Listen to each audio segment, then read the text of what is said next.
Hello everyone, welcome to मुस्तारा Khatoon channel.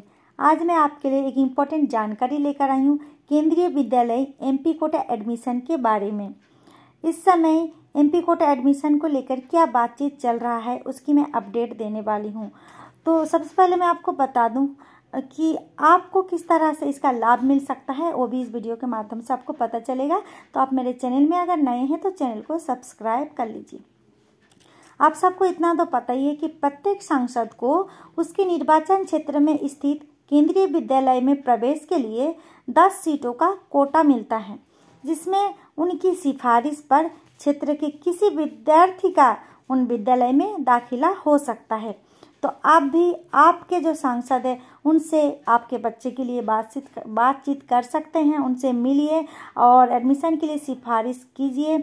अगर उन्होंने आपके बच्चों का एक कूपन भेज दिया केंद्रीय विद्यालय में तो आपके बच्चों का एडमिशन केंद्रीय विद्यालय में पक्का हो जाएगा। कई लोग जाते हैं, सिफारिश करते हैं, तो आप भी ज़रूर कीजिए। अगर अच्छी तरह से आपकी बात उन्होंने मान लिया और एक कूपन आपके बच्चों के लिए मिल गया तो बहुत ही खुशी की खबर होगी। लेकिन इस समय क्या बातचीत चल रही है, केंद्रीय विद्यालय में एडमिशन सांसदों का 10-10 सीटों का कोटा ख़त्म हो सकता है, इस बारे में बातचीत चल रही है। तो चलिए मैं कुछ न्यूज़ से बता देती हूँ। जैसे ही हिंदुस्तान न्यूज़ में क्या लेख लिखा गया है उसको कुछ बता देती हूँ मैं आपको।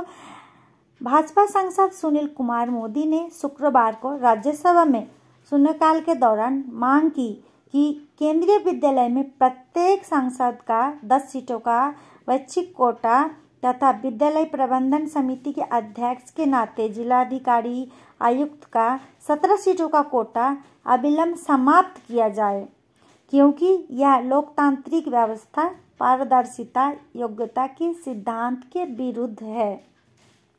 और जो जानकारी मिली है यहाँ पर कि इस 10 कोटा के कारण सांसदों को जनता की नाराजगी का कोपा भोजन बनना पड़ता है, क्योंकि सैकड़ों लोग निराश होकर लौटते हैं। सांसदों का जीना दुभर हो गया है, क्योंकि एक दो लोग नहीं, 10 लोग नहीं, कई लोग उन पर उनसे बातचीत करने के लिए आते हैं, कूपन के लिए बोलते हैं।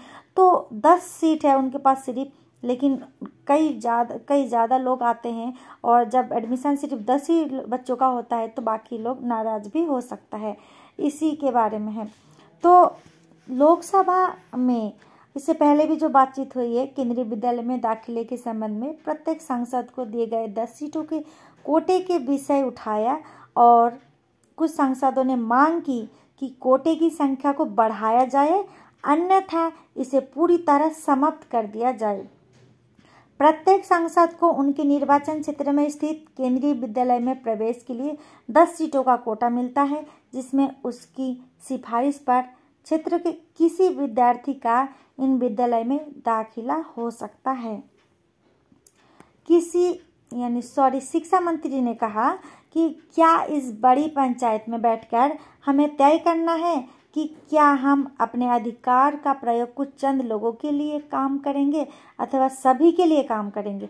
इस बारे में अध्यक्ष जी के मार्गदर्शन चाहिए। इस पर लोकसभा अध्यक्ष बिरला जी ने सदस्यों से पूछा कि अगर सभी इस बारे में सहमत हो तब क्या इसे कोटे को समाप्त कर दिया जाए। उन्होंने कहा कि सरकार ने विशेषाधिकार समाप्त करने की प्रक्रिया शुरू की, तब सभी इस पर सहमत हो जाए।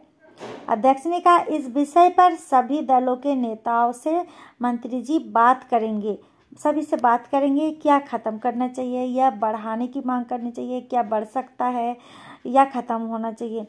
तो बिरला ने कहा कि सभी दलों के नेताओं से बात करेंगे और कोई निर्णय किया जाएगा, तभी कोई निर्णय किया जाएगा बात कर ही। तो इस तरह की अभी बातचीत चल रही है और न्यूज़ वगैरह में ये सारे लेख देखने को मिल रहा है।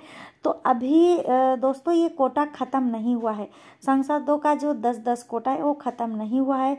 आप अपने बच्चों के लिए सांसद जी से मिल सकते हैं, जो आपके क्षेत्र में पढ़ रहे हैं, जो आपके एरिया के सांसद जी हैं ना, आप उनसे बात कर सकते हैं एडमिशन के बारे में।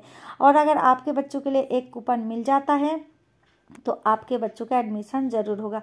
तो आप क्या चाहते हैं कि इनका लाभ मिल रहा है तो सही है क्या इनका 10-10 सीटों का जो कूपन का चल रहा है ये कोटा, तो ये रहना चाहिए या ख़त्म होना चाहिए, और इसका मतलब क्या होना चाहिए, बदलाव होना चाहिए या बढ़ना चाहिए? तो आप जो चाहते हैं आप कमेंट बॉक्स में कमेंट करके ज़रूर बताएं। इस वीडियो को आगे शेयर कीजिए, मेरे चैनल को सब्सक्राइब कीजिए। Thanks for watching.